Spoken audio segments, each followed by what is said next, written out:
নাহমাদুহু ওয়া নুসাল্লি আলা রাসূলিহিল কারীম, আম্মা বাদ।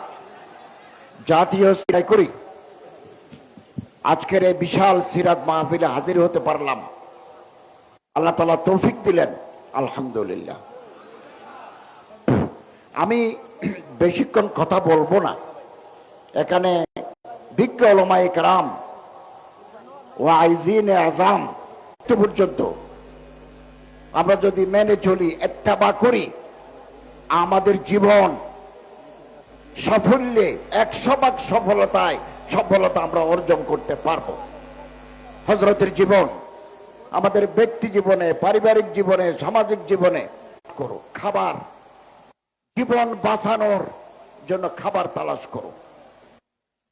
এই খাবার তালাশ করতে গিয়ে আমাদেরকে হালাল পথে যেতে হবে। দুর্নীতি, স্বজনপ্রীতি, দেশ থেকে টাকা পেয়ে গেলাম, আখিরাতে আমরা পার পাবো না। ফাইসালুকুম মিন আমালিকুম, আল্লাহর দরবারে প্রতিটি কাজের জন্য হিসাব দিতে হবে। একথা যেন আমরা ভুলে না যাই।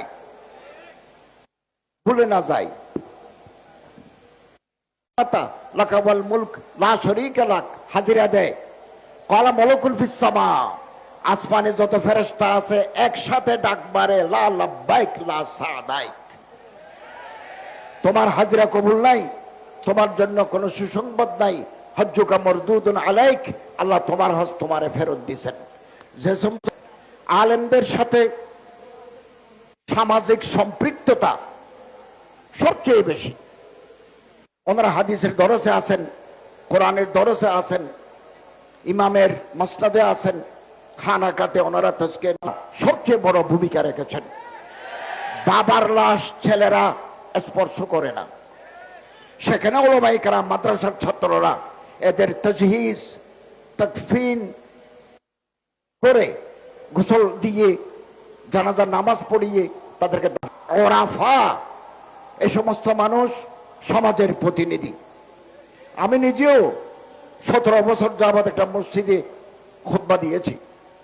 আমাদের কথা মানুষ শুনতে চায়, মানতে চায়, টেলিফোন করে জেনে নেয়। অতএব সামাজিক শক্তি অবমাননা করে, ইসলামকে অসম্মান করে, এইরকম যদি কেউ কোনো মন্তব্য করে, কোনো পদক্ষেপ নেয়, আমরা তাদের প্রতিহত করার জন্য তৈরি আছি। আমাদের এই সরকার আলেমদের সাথে নিয়ে কাজ করতে, of law and order situation, এটা আমাদের অগ্রাধিকার। 2, সাস্টেইনেবল ইকোনমি। আমাদের এখন রিজার্ভে টাকা নাই। আমরা এমন এক সময়ে সরকারের দায়িত্ব নিয়েছি, আমাদের রিজার্ভ খালি, সব নিয়ে গেছে বাইরে করে। যেটা হয়েছে এটা বাংলাদেশের জন্য বিরাট ক্ষতি। বুক রেন্টাল থেকে আমরা সাপোর্ট পাচ্ছি না, এই জন্য আদানি গ্রুপকে আমাদের টাকা দিতে হয়। ওখানেও আমরা কিছু টাকা দিচ্ছি, সার আমদানির জন্য কিছু টাকা দিচ্ছি, আমাদের রিজার্ভ নাই। ফরেন ট্রেড, রপ্তানির মাধ্যমে কিছু টাকা আনার জন্য আমরা চেষ্টা করছি। এক কথায় আমরা একটা চ্যালেঞ্জের ভিতরে যাচ্ছি।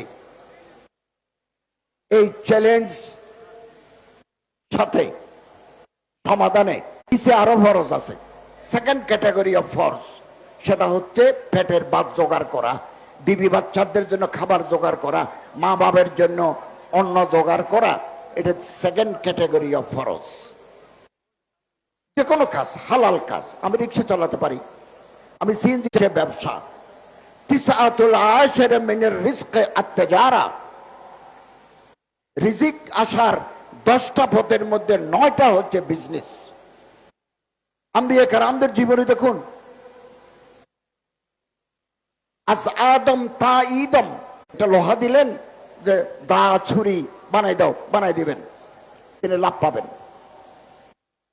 হযরত শুআয়ব আলাইহিস সালাম ছাগলের খামার, মুসা আলাইহিস সালাম ছাগল চড়াতেন, নবী করিম সাল্লাল্লাহু আলাইহি ওয়াসাল্লাম ছোটকালে ছাগল, কিন্তু ওনাদের টাকা ইসলামের খেদমতে ব্যয় হয়েছে। হযরত উসমান রাদিয়াল্লাহু তাআলা গজওয়ায়ে তাবুকে বিপুল সংখ্যক সম্পত্তি, টাকা পয়সা, ধন দৌলত রাসূলুল্লাহর হাতে অর্পণ করেছেন। আমরা রিজিক তলব করব, নিজেরা খাবো, ছেলে মেয়েদের জন্য কিছু রাখবো, কারে হায়রে দান করে রাষ্ট্রকে সহযোগিতা করা। আমাদের একটা জাকাত বোর্ড আছে, আমি বিজ্ঞ আলেমদের নিয়ে জাকাত বোর্ডকে সাজাবো এবং জাকাত আহরণ, জাকাত বিতরণে, তবে 90 দিনের একটা কয়েদ ছিল যে উইদিন 90 ডেজ আমরা নির্বাচন দিয়ে দায়িত্ব হস্তান্তর করব, কিন্তু 90 দিনের ভিতরে আমরা পারবো না, কারণ আইন শৃঙ্খলা এখনো সম্পূর্ণ নিয়ন্ত্রণে আসে নাই। অর্থনীতি, নির্বাচন কমিশনকে আমরা ঢেলে সাজাবো, পরিবর্তন করব। লেভেল প্লেইং ফিল্ড, সমস্ত রাজনৈতিক দল সমান সুযোগ পাবেন, আমরা সেই লেভেল পাই এমন কোন জায়গায় হাত দেব না। এবার আপনারা জনগণের ম্যান্ডেট নিয়ে আসেন,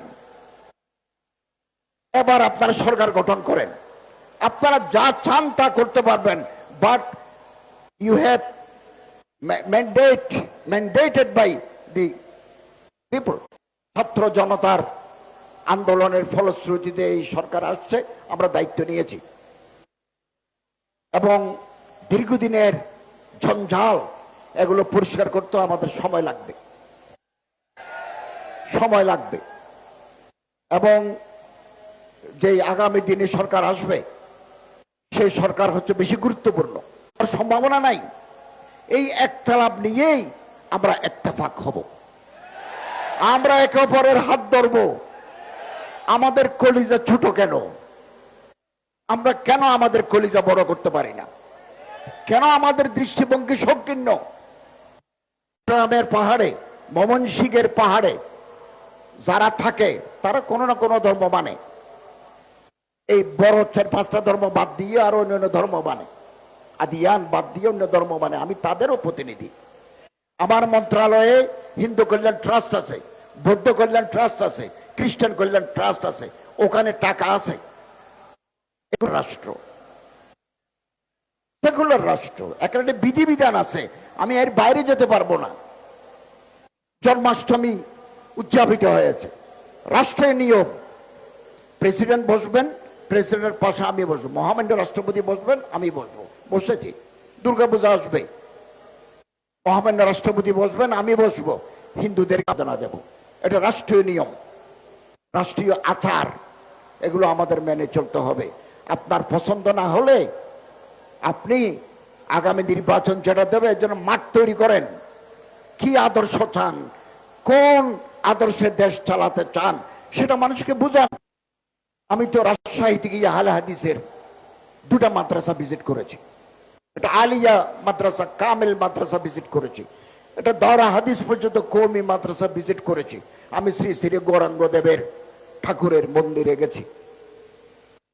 গেছি, তাদের মাঝে দিচ্ছেন 4 কোটি টাকা, হিন্দু তহবিলে দিচ্ছেন, আমাদের ফান্ডে দিচ্ছেন। আমরা এটা বাংলাদেশের যত জেলা আছে, কিছু জেলা বড়, কিছু জেলা ছোট, এরকম একটা তালিকা করে জেলা প্রশাসকদের মাধ্যমে আমরা এগুলো ওখানে পৌঁছাবো তাদের কাছে। এবং আমার সাথে ইউরোপীয় ইউনিয়নের কমিশনের লোকেরা দেখা করেছেন, আমার সাথে ভারতের অ্যাম্বাসেডার সাথে দেখা হয়েছে, নেপালের রাষ্ট্রদূতের সাথে দেখা হয়েছে। এই কয়দিনের মধ্যে ডেনমার্ক, অস্ট্রেলিয়া, আমেরিকার রাষ্ট্রদূতের সাথে ওনারা আমার অফিসে আসবেন। সবার একটা কথা যে উই হ্যাভ বিন কনসার্ন, কোথাও সাম্প্রদায়িক সম্প্রীতি নষ্ট হয় এরকম কোন কাজ আমাদের দেশে হচ্ছে না।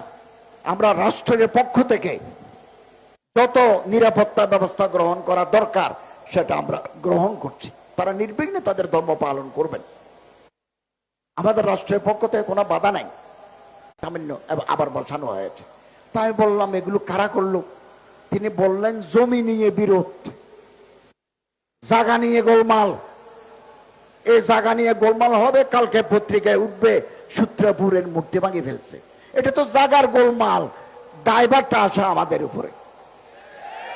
এই জন্য আগামী 15 তারিখ বলেছি কেউ যদি কোনো মসজিদ, কোনো মন্দির, কোনো উপাসনালয় ভাঙতে আসে, আপনারা যদি তাদের ধরতে পারেন, আমরা তাদের বিরুদ্ধে দেশের প্রচলিত আইনে বিচার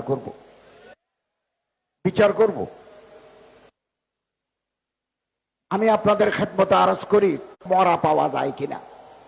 ঈগল পাখি চাই উপরে, जितना ही दबाओगे उतना ही उभरेगा। যত মোকাবেল বাতাস আসে, ঈগল পাখি আরো উড়ে যায়, তার দৃষ্টিভঙ্গি উপরে। দুনিয়া और भी है, आसमां और भी है। আমাকে, আমার মতো আলেমকে মানুষ দাওয়াত দেয়, টাকা দেয়, ভাত খাওয়ায়, হাদিয়া দেয়, পানি পড়া নেয়, ভোট দেয় না। আপনি বাংলাদেশের 52 বছরের ইতিহাস খুঁজে দেখেন, কিছু তো নির্বাচন হয় নাই, কিছু নির্বাচন তো হয়েছে। ওখানে এই দেশের বিভিন্ন জায়গায়, পাহাড়ি অঞ্চলে বিশেষ করে, অন্যান্য ধর্মের অনুসারীরা ভিতরে ঢুকে গেছে, এদেশের মানুষকে তাদের ধর্মের অনুসারী করছেন। আমরা কোথায়? আমরা তো 1 লাখ টাকা না দিলে, 50,000 টাকা না দিলে আমরা ওয়াজ করতে যাই না। এই যদি ওয়াইজিনদের, ওলামাদের এই মানসিকতা হয়, এদেশে ইসলামের বরতরি আমরা কিভাবে করব? আমাদেরকে যারা দাওয়াত তাবলীগের ময়দানে আছি, আমাদের নিঃস্বার্থপরতা থাকতে হবে। বুদ্ধি কত আছে, দেওয়া শুরু হয়ে গেছে, আমিও দেব। আমার কিছু জমিনের রেকর্ড লাগবে, এই জন্য আমারটা একটু দেরি হচ্ছে। আমরা যেদিন বিদায় নেব, 1 পয়সা আমাদের বাঁটবে না। রাষ্ট্রকে লুটিপুটে খাওয়া, এটা কোন দেশপ্রেমিক মানুষের? বিগত দিনগুলোতে কলেজে ইসলামিক স্টাডিজ আর দারাসাতুল ইসলামিয়া পারমিশন দেয় নাই। পলিটিক্যাল সায়েন্স পারমিশন পাইছি, ইকোনমিক্স পারমিশন পাইছি, জিওগ্রাফি পারমিশন পাইছি, জেনারেল হিস্ট্রি পারমিশন পাইছি। ইসলাম হিস্ট্রি হলে কেটে দিয়েছে। বদলাই ফেলবো, সব বদলাই ফেলবো ইনশাআল্লাহ। ফার্স্ট তাদেরকে ঢুকতে দিচ্ছে না। এমনকি একজন প্রফেসর প্রকাশ্যে বলেছেন, আমরা ঢাকা বিশ্ববিদ্যালয়কে মাদ্রাসা করব। আমি তো বলি, ঢাকা বিশ্ববিদ্যালয়কে মাদ্রাসা করলে অসুবিধা কি? মাদ্রাসার ছাত্ররা যদি মেধা নিয়ে সমস্ত যোগ্যতা ফুলফিল করে ঢাকা, চট্টগ্রাম, রাজশাহী ইসলামের প্রতি মহব্বত রাখেন, এরকম মানুষ দিতে চায়। আমি মাননীয় শিক্ষামন্ত্রীর সাথে বেশ কয়েকবার বসেছি। আমাদের যে সিলেবাস ছিল, এই সিলেবাস যথেষ্ট আপত্তি ছিল।